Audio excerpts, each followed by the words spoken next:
warahmatullahi wabarakatuh. Perkenalkan, nama saya Rofiana Sintianda Permatasari dari kelas 1 PK3, jurusan Akuntansi, Prodi Perbankan dan Keuangan. Saya di sini mau mempresentasikan tentang modul 1 kegiatan belajar 2 tentang manajer dan manajemen. Menjelaskan tentang kegiatan belajar 2.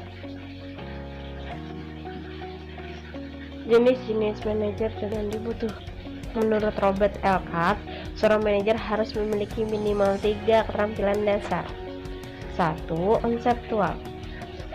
2. Keterampilan berhubungan dengan orang lain. 3. Keterampilan teknis. Selain keterampilan dasar di atas, Ricky W. Griffin menambahkan 2 keterampilan dasar yang perlu dimiliki manajer. 1. Keterampilan manajemen waktu. 2. Keterampilan membuat keputusan.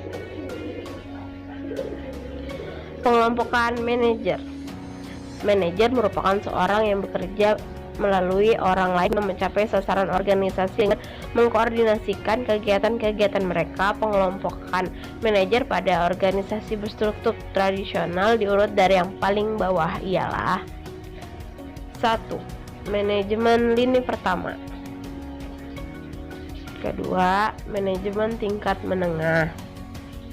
3. Manajemen puncak.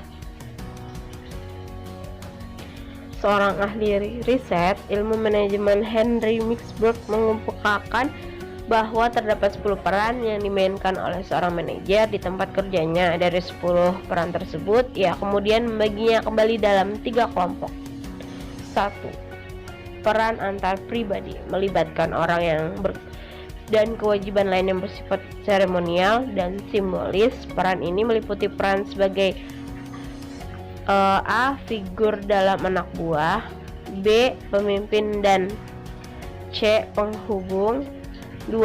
Peran informasional, meliputi peran manajer sebagai D. Pemantau, E. Penyebar informasi, serta peran sebagai juru bicara. 3. Peran mengambil keputusan, meliputi peran sebagai seorang wirausahawan, pembagi sumber daya, pemecah masalah, dan perunding. Tingkat-tingkatan manajemen dan manajer. Dilihat dari tingkat organisasi, manajemen dibagi dalam 3 tingkatan. Pertama, manajemen puncak atau top management. 2. Manajemen menengah atau middle management. 3. Manajemen bawah atau lini. Dalam melaksanakan tugas, setiap tingkatan manajer mempunyai fungsi utama atau keahlian yang berbeda, yaitu 1. Keahlian teknik, yaitu keahlian yang tentang bagaimana cara mengajarkan dan menghasilkan suatu yang terdiri atas pengarahan dengan motivasi, supervisi, dan komunikasi. 2. Keahlian manajerial, yaitu keahlian yang terkait dengan hal penetapan tujuan, perencanaan, pengorganisasian, penyusunan personalia, dan pengawasan. Manajer dan lingkungan eksternal organisasi. Seorang manajer dalam menjalankan roda organisasi harus selalu memperhatikan keadaan lingkungan sekitar organisasi tersebut. Pertama, ada lingkungan eksternal mikro. Lingkungan eksternal atau lingkungan yang berada di luar organisasi saling mempertukar sumber dayanya dengan organisasi tersebut dan tergantung satu sama lain. Dan ini lainnya.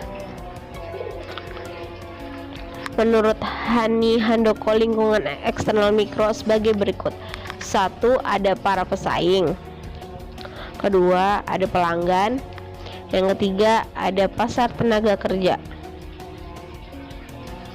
Ada 3 faktor yang paling berpengaruh terhadap pemenuhan kebutuhan karyawan perusahaan, yaitu 1. Reputasi perusahaan di mata angkatan kerja. Kedua, tingkat pertumbuhan angkatan kerja. Ketiga, tersedianya tenaga kerja sesuai kebutuhan.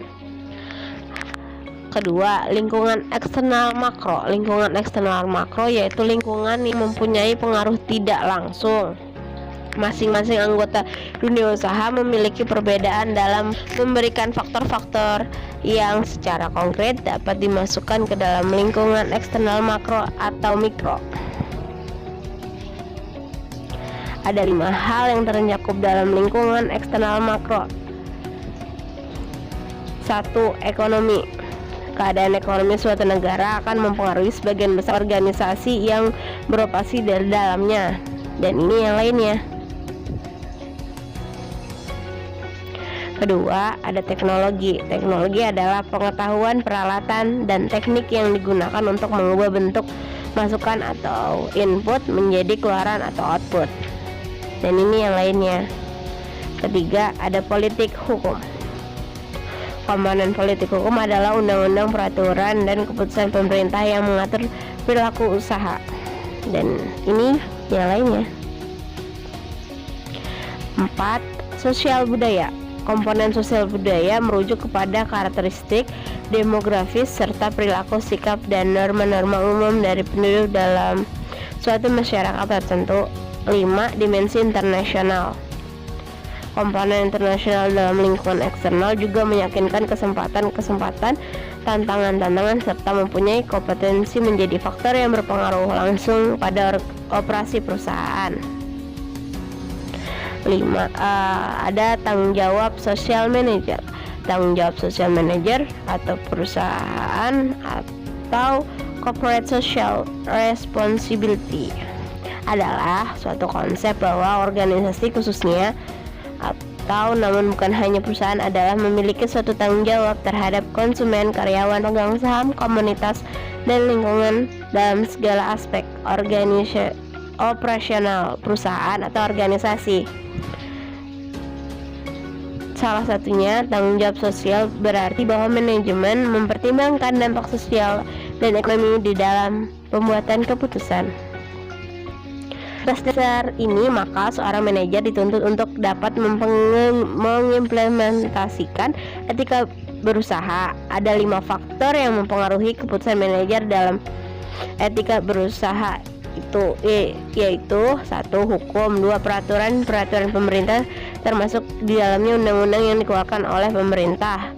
3. Kode etik industri dan perusahaan, tekanan sosial, tegangan antar standar perorangan. Dan 5. Kebutuhan organisasi. Ada beberapa hal yang harus diperhatikan oleh seorang manajer dalam bersosialisasi. Itu macam-macam tanggung jawab sosial manager. Kedua, societal ethic adalah standar-standar yang mengatur tentang bagaimana anggota masyarakat harus berhubungan dengan yang lainnya, termasuk mengatur masalah-masalah tentang keadilan, kejujuran, kemiskinan, dan hak individu. Ketiga, occupational ethic atau etika profesi adalah standar-standar yang mengatur tentang bagaimana anggota suatu profesi, perdagangan, atau keahlian harus bertindak atau bertingkah laku ketika melakukan pekerjaannya. Keempat, individual ethic adalah standar-standar yang mengatur tentang bagaimana orang melihat tanggung jawabnya terhadap orang lain dan bagaimana mereka harus bertindak dalam situasi di mana kepentingan pribadi dipertaruhkan. Kelima, organization ethic adalah petunjuk praktis untuk perusahaan manajernya tentang bagaimana mereka harus bertanggung jawab terhadap stakeholder. Menurut Saidi dan Abidin dalam Sondang Sagian menyatakan bahwa ada 4 pola tanggung jawab sosial di Indonesia. 1. Keterlibatan langsung. 2. Melalui yayasan atau organisasi sosial perusahaan. 3. Bermitra dengan pihak lain. 4. Mendukung dan bergabung dalam suatu konsorsium. Terima kasih.